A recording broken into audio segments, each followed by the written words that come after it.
Welcome to Calabasa River.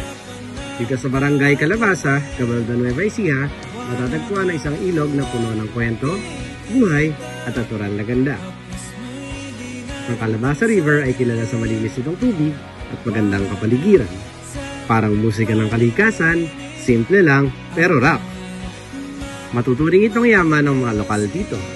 Ginagamit nila ito sa pangingisda, irigasyon at minsan pangligo ng mga bata tuwing tag-init.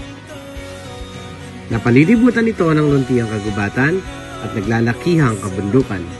Dito, makikita ang ugnayan ng tao at kalikasan. Isang paalala kung gaano kahalaga ang pangangalaga sa ating likas na yaman. Calabasa River, hindi lang ilog, kundi isang lugar ng katahimikan at kapayapaan.